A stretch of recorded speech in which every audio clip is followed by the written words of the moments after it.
Hello friends, welcome back to my channel. இன்றைக்கி நம்ம என்ன வீடியோ பார்க்க போகிறோம் அப்படின்னு பார்த்தீங்கன்னா, look back in anger by John Osborne அந்த நாவல் பற்றி தான் பார்க்க போகிறோம். இதோட சம்மரி பார்க்குறதுக்கு முன்னாடி நம்ம சேனல் இது வரைக்கும் சப்ஸ்கிரைப் பண்ணாதவங்க மறக்காமல் சப்ஸ்கிரைப் பண்ணிக்கோங்க அண்ட் பக்கத்தில் உள்ள பெல் ஐக்கானையும் கிளிக் பண்ணிக்கோங்க. சம்மரி பார்க்குறதுக்கு முன்னாடி ஒரு சின்ன ஆத்தர் இன்ட்ரோ பார்த்தலாம். ஜான் ஆஸ்பன் தான் அந்த நாவல் எழுதியிருக்கிறாங்க. அவங்க வந்து December 12, 1929 பிறந்திருக்கிறாங்க. லண்டனில் பிறந்திருக்கிறாங்க. இவர் வந்து ஒரு British playwright, screen writer and ஆக்டரும் கூட. 24th December 1994 வந்து இறந்துருக்குறாங்க. இந்த நாவல் வந்து 1956 வந்து பப்ளிஷ் ஆகிருக்கு. இதில் மொத்தமே 3 ஆக்ட் தான் இருக்குது. போஸ்ட் பிரிட்டிஷ் வார்க்கு அப்புறம், அதாவது வேர்ல்டு வார் 2க்கு அப்புறம் பிரிட்டிஷ் பீப்புளோட மைண்ட் செட்டு, பிரிட்டிஷ் சொசைட்டி வந்து எப்படி இருந்தது அப்படின்னு சொல்லி இந்த நாவல் ரொம்பவே அழகாக எக்ஸ்பிளைன் பண்ணும். அதாவது பிரிட்டிஷில் வந்து ஒர்க்கிங் கிளாஸ் பீப்புளெலாம் எந்தெந்த மைண்ட் செட்டில் இருந்தாங்க அப்படிங்கிற மாதிரி அந்த ப்ளே வந்து ஒரு ரியலிஸ்டிக் ப்ளேயாக வந்து மூவ் ஆகும். ரியலிஸ்டிக் ப்ளே அப்படின்னா என்ன பார்த்தீங்கன்னா, ரியல் லைஃப்பில் நடக்கிற இன்சிடெண்ட் மாதிரி வந்து அந்த ப்ளேயில் இருக்கும். அப்புறம் வந்து இந்த ரியலிஸ்டிக் ப்ளே வந்து 19th சென்ச்சுரியில் வந்து பீக்கில் இருந்திருக்கு. அதுவும் இல்லாமல் இது ஒரு கிச்சன் சீன் ட்ராமா இல்லைனா ப்ளே அப்படின்னு கூட சொல்கிறாங்க. வாங்க கேரக்டர்ஸ்குள்ளே போகலாம். ஃபஸ்ட்டு வந்து ஜாமி பாட்டர், அவர் தான் ஜிம்மி பாட்டர். அவர் தான் வந்து நம்மளோட ப்ரோட்டகனிஸ்ட். ஆலிசன் பாட்டர், அவங்க வந்து ஜிம்மியோட ஒய்ஃப். கிளிஃப் லீவிஸ், இவங்க வந்து ஃப்ரெண்டு. இவங்க 3 பேருமே ஒன்றா சேர்ந்து ஒரே வீட்டில் தான் வாழ்வாங்க. ஹெலனா சார்லஸ் அப்படிங்கிறவங்க வந்து ஆலிசனோட ஃப்ரெண்டு. நம்மளோட ஆலிசன் பாட்டர் வந்து ஒரு ஹை கிளாஸ் விமன் அப்படின்னே சொல்லலாம். ஜிம்மி வந்து ஒரு மிடில் கிளாஸ் மேன்.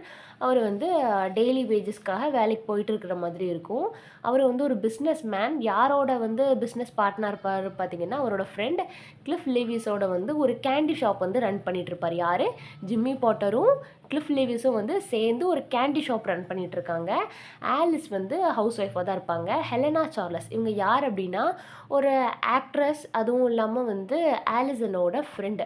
அப்புறம் அந்த ப்ளேயில் வந்து ஆலிஸோட மம்மி வருவாங்க. அவங்களுக்கு வந்து ஆலிசன் மம் அப்படின்னு சொல்லிட்டு தான் மென்ஷன் பண்ணியிருப்பாங்க. கொலானல் ரெட்ஃப்ரன், இவங்க வந்து யார் அப்படின்னு பார்த்தீங்கன்னா ஆலிசனோட டேட். அவர் வந்து என்ன பண்ணுவார் அப்படின்னா பிரிட்டிஷ் ஆர்மியில் வந்து ஒரு போஸ்டிங்கில் இருப்பார். அப்புறம் வந்து ஹக்ஸ் மம் அப்படிங்கிறவங்க யார் அப்படின்னு பார்த்தீங்கன்னா, நம்ம ஜிம்மி பாட்டர் வந்து கேண்டி ஷாப் வச்சுருக்காரு இல்லையா, அதுக்கு வந்து ரொம்பவே ஹெல்ப் பண்ணவங்க, ஒரு மிடில் கிளாஸ். ஆனால் வந்து ஆலிசன் பாட்டருக்கு வந்து இவங்க மேலே ரொம்ப பெரிய இன்ட்ரெஸ்ட்லாம் கிடையாது. லேட்டராக இந்த கேரக்டர்லாம் எப்படி கனெக்ட் ஆவாங்க அப்படிங்கிறத நம்ம சம்மரிக்குள்ளே போய் பார்க்கலாம். 3 ஆக்ட் தான் இருக்கிறதுனால நம்ம வந்து கேரக்டர் வைஸ் சம்மரி கூட பார்த்துட்டு அதுக்கப்புறம் போகலாம். நான் மென்ஷன் பண்ண அந்த கேரக்டர் இருக்குது பார்த்தீங்களா, Jimmy Porter, Alison Porter, Lewis Porter, Helena Charles, இவங்க 4 பேரும் தான் வந்து இம்பார்ட்டண்டான கேரக்டர். நம்ம ஜிம்மி பாட்டர் தான் வந்து ப்ரோட்டகனிஸ்ட். அவரை சுற்றி தான் வந்து நம்மளோட ப்ளே ஃபுல்லாகவே மூவ் ஆகும். அவர் எப்படிப்பட்ட ஆள் அப்படின்னு பார்த்தீங்கன்னா, டக்குன்னு ரொம்பவே ஷார்ட் டெம்பர் ஆவார், ரொம்பவே ஃப்ரஸ்ட்ரேட்டட் ஆவார். ஏன் அப்படின்னா அவர் வந்து ஒர்க்கிங் கிளாஸ் பீப்புளாக இருக்கிறதுனால அவருக்கு வந்து ஹை கிளாஸ் பீப்புளை கண்டாலே வந்து ஆகாது. அதுவும் இல்லாமல் ஷார்ட் டெம்பர் ஆவார். எப்போ பார்த்தாலும் எல்லாத்தையுமே வந்து எரிஞ்சு விடுவார், இன்க்ளூடிங் ஹிஸ் ஒய்ஃப். அதாவது அவரோட ஒய்ஃபான ஆலிசன் பாட்டர்ட்டையும் ஃப்ரெண்டான லீவிஸ்டையும் கூட கோவப்பட்டுக்கிட்டே தான் இருப்பார். இந்த 2 கப்பிள்ஸையுமே வந்து கொஞ்சம் மீடியேட் பண்ணி கொண்டு போகிற மாதிரியே இந்த லீவிஸ் அப்படிங்கிற கேரக்டர் வந்து இருக்கும். அதாவது ஜிம்மியோட ஃப்ரெண்டு. இந்த ஹெலனா சார்லஸ் வந்து என்ன பண்ணுவாங்க அப்படின்னா, ஒரு ஜிம்மியோட டார்கெட்டை வந்து டிசையர் பண்ணி அவங்களோட ஒரு ரிலேஷன்ஷிப்பில் இருக்கிற மாதிரி இருக்கும். ஃபைனலாக வந்து நம்ம சம்மரிக்குள்ளே போயிட்டு என்னென்னு பார்த்துடலாம். 3 ஆக்ட் தான் இருக்கிறதுனால நம்ம ஆக்ட் வைஸ் சம்மரி பார்த்துடலாம் வாங்க. ஃபஸ்ட் ஆக்டில் வந்து ப்ளே எப்படி ஓப்பன் ஆகும் அப்படின்னு பார்த்தீங்கன்னா, நம்ம ஜிம்மியும் ஆலிசனும் என்ன ஜிம்மி, ஆலிசன், லீவிஸ் எல்லாருமே வந்து ஒர்க்கிங் கிளாஸ் பீப்புள் தானே. நம்ம ஜிம்மி வந்து ஒர்க்கிங் கிளாஸில் இருப்பார். அவர் வந்து ஒரு கிராஜுவேட்டடும் கூட.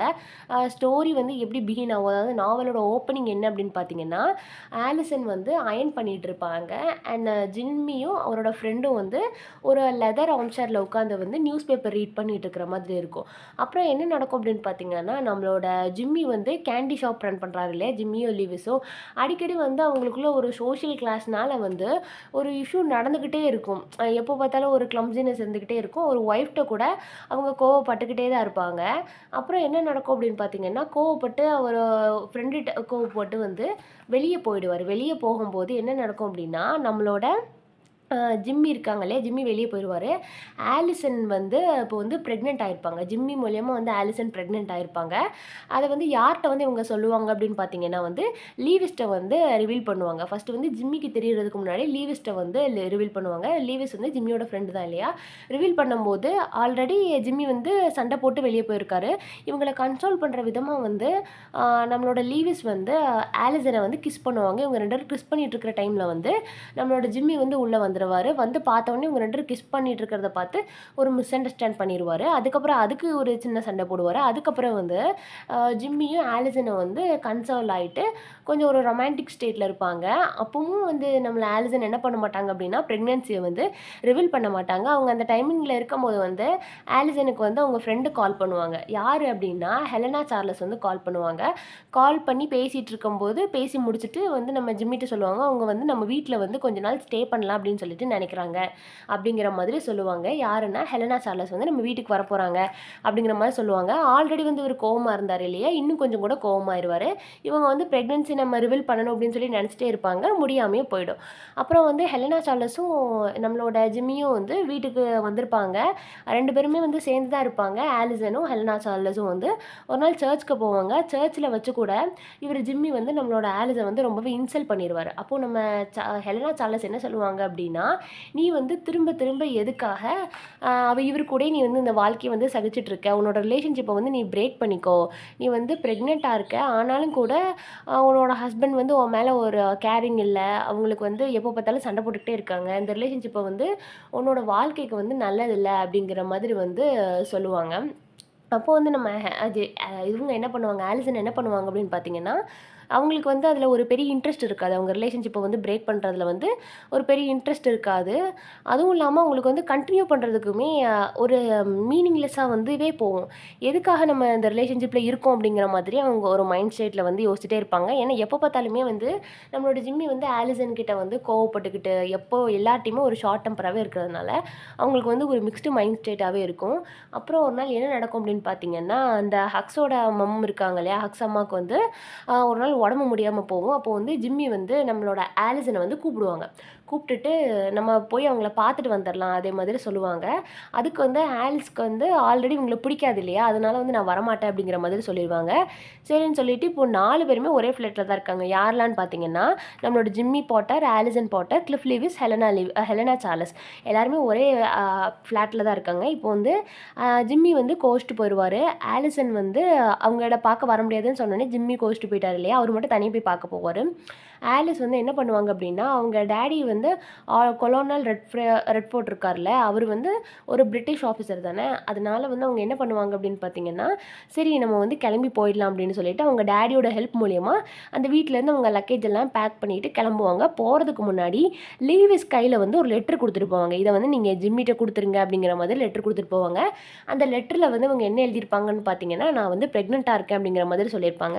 லீவிஸ் வந்து இந்த லெட்டரை வந்து ஜிம்மிட்ட ஹேண்ட் ஓவர் பண்ணதும் ஜிம்மி வந்து பார்த்துருவாரு, அவள் வந்து ப்ரெக்னெண்ட்டாக இருக்கா அப்படின்னு சொல்லி தெரிஞ்சிடும். ஆனாலுமே அவர் வந்து திரும்பி கூப்பிட மாட்டார். ஒரு கேர்லெஸ்ஸாகவே இருப்பார். இப்போ வந்து நம்மளோட ஆலிசன் பாட்டர் வந்து கிளம்பிட்டாங்க இல்லையா, அவங்க அம்மா வீட்டுக்கு வந்து அவங்க கிளம்பிடுவாங்க. ஸோ ஹெலனா சார்லஸ் வந்து ஆல்ரெடி அந்த ஃப்ளாட்டில் அவங்க ஃப்ரெண்டு வீட்டுக்கு தானே வந்திருந்தாங்க. இப்போ வந்து இவங்க 2 பேருமே ரிலேஷன்ஷிப்பில் இருக்கலாம் அப்படின்னு சொல்லிட்டு ஹெலனா சார்லஸ்க்கு வந்து ஒரு இன்ட்ரெஸ்ட் வரும். யார் மேலேனா ஜிம்மி பாட்டர் மேலே ஒரு இன்ட்ரெஸ்ட் வரும். அவங்க ரிலேஷன்ஷிப்பில் இருப்பாங்க. அப்புறம் லேட்டராக வந்து நம்ம செகண்ட் ஆக்டில் என்ன அப்படி நடக்கும் அப்படின்னு பார்த்தீங்கன்னா, கொஞ்ச நாள் கழித்து வந்து அவங்களுக்கு மிஸ்கேரேஜ் ஆயிரும். யாருக்கு அப்படின்னா ஆலிசன் பாட்டருக்கு வந்து மிஸ்கேரேஜ் ஆயிரும். திரும்ப வந்து அவங்க எங்கே வருவாங்க அப்படின்னு பார்த்தீங்கன்னா, நம்மளோட ஜிம்மி பாட்டர் கூட சேர்ந்து வாழ்றதுக்காக அவங்க வீட்டுக்கே ஒரு நாள் விசிட் பண்ணும்போது எல்லாருமே இருப்பாங்க. அப்போ வந்து ஹெலனா சார்லஸ்க்கு வந்து ரியலைஸ் ஆகும், நம்மளால தான் இவங்களோட ரிலேஷன்ஷிப் வந்து பிரேக் ஆகிடுச்சு, இப்போ வந்து ஆலிசனுக்கு வேற மிஸ்கேரேஜ் ஆகிடுச்சு அப்படின்னு சொல்லிட்டு அவங்க வந்து அவங்க ரிலேஷன்ஷிப்பை பிரேக் பண்ணிவிட்டு கிளம்பிடுவாங்க. அப்புறம் வந்து ஜேமி பாட்டர் என்ன பண்ணுவாருன்னா, நம்ம ஒய்ஃபை வந்து நம்ம சரியாக பார்த்துக்கல, அதனால தான் வந்து உங்களுக்கு மிஸ்கேரேஜ் ஆகிடுச்சு, நம்ம வந்து அடிக்கடி வந்து அவங்கள இல்ட்ரீட் பண்ணோம், கோவப்பட்டுக்கிட்டே இருந்தோம், அவங்கள வந்து நம்மளால் நல்லா பார்த்துக்க முடியல அப்படின்னு சொல்லிட்டு அவர் வந்து அவங்களோட வருத்தத்தை வந்து அவங்கள்ட்ட தெரிவிச்சுக்குவார். ஏன் அப்படின்னா, அவங்க ஒய்ஃபை வந்து அவங்க கொஞ்சம் டேக் கேர் பண்ணியிருந்தாங்க, அவங்க மேல கொஞ்சம் அன்பா இருந்தாங்கன்னா, மிஸ்கேரேஜ் ஆயிருக்காது. இந்த நிலைமைக்கு வந்து அவங்க தள்ளப்பட்டிருக்க மாட்டாங்க அப்படின்னு சொல்லிட்டு அவர் நினைப்பாரு. இதுக்கு முன்னாடி என்ன நடந்திருக்கும் அப்படின்னு பார்த்தீங்கன்னா, ஃபர்ஸ்ட் ஆக்ட்ல வந்து ஒரு சண்டையில வந்து என்ன சொல்லியிருப்பாரு அப்படின்னா, "உன்னோட பேபி இல்லாம வந்து நீ இருப்ப. உன்னோட பேபி வந்து அழிஞ்சு போயிரும்." அதாவது அவங்க பிரெக்னன்ட் ஆகுறதுக்கு முன்னாடி இப்படி ஒரு சாபம் வந்து நம்மளோட ஜிம்மி பாட்டர், அதாவது ஒரு ஹஸ்பண்ட் வந்து ஒரு ஒய்ஃபை பார்த்து குடுக்கக்கூடாத சாபத்த வந்து அவங்க வந்து குடுத்துருப்பாங்க. அதெல்லாம் நெனச்சு வந்து அவர் ரொம்பவே எமோஷனலா ஃபீல் பண்ணுவாரு. ஃபீல் பண்ணிட்டு, நம்ம 2 பேரும் சேர்ந்து சந்தோஷமா வாழலாம் அப்படின்னு சொல்றதோட வந்து, இந்த ப்ளே வந்து முடியிற மாதிரி இருக்கும். ப்ளேயோட தீம்ஸ் பார்த்தரலாம். Anger, frustration, class conflict, marriage and relationship, identity and purpose, disillusionment with society. இதில வந்து என்ன வந்து ஒரு மொத்தமான ஹோல் ஸ்டோரி நம்ம என்ன பார்க்கலாம் அப்படின்னு பார்த்தீங்கன்னா, நம்மளோட ஜிம்மி பாட்டரா இருக்கட்டும், நம்மளோட லீவிஸ் கிளிஃபா இருக்கட்டும், எல்லாத்துக்குமே வந்து ஒரு டிஸ்இல்யூஷன்மென்ட் வந்து இருந்துகிட்டே இருக்கும். ஒரு இல்யூஷன்மென்ட்டான ஸ்டேட்ல வந்து அவங்க இருந்துகிட்டே இருப்பாங்க. ஏன் அப்படின்னா, இவங்க வந்து வொர்க்கிங் கிளாஸ். அவங்களோட லைஃப் வந்து அவங்களுக்கு வந்து சாட்டிஸ்ஃபேக்ஷனாவே இருக்காது. ஒரு சின்ன கேண்டி ஷாப்ல வச்சு ஜிம்மி பாட்டரோட மைண்ட் செட்லாம், இந்த கேண்டி ஷாப்ல இருந்து வர்ற பைசா வந்து நமக்கு எப்படி பத்தும் அப்படிங்கிற மாதிரி அவர் லைஃப்ப வந்து மூவ் பண்ணிக்கிட்டே இருப்பாரு. இந்த லைஃப் வந்து இப்படி தான் போகுமா அப்படின்னு சொல்லிட்டு ஒரு ஃப்ரஸ்ட்ரேஷனான ஸ்டேட்ல இருக்கிற மாதிரி இருக்கும். இப்படி தான் வந்து பிரிட்டிஷ் பீப்பிள், அதாவது பிரிட்டிஷ்ல வந்து ஆஃப்டர் செகண்ட் வேர்ல்டு வார் வந்து பீப்பிளோட வொர்க்கிங் கிளாஸ் பீப்பிளோட மைண்ட் செட்லாம் இப்படி தான் இருந்தது அப்படின்னு சொல்லிட்டு இந்த நாவல் வந்து சொல்ற மாதிரி இருக்கும். அண்ட் தேங்க்ஸ் ஃபார் வாட்சிங். Subscribe for more videos.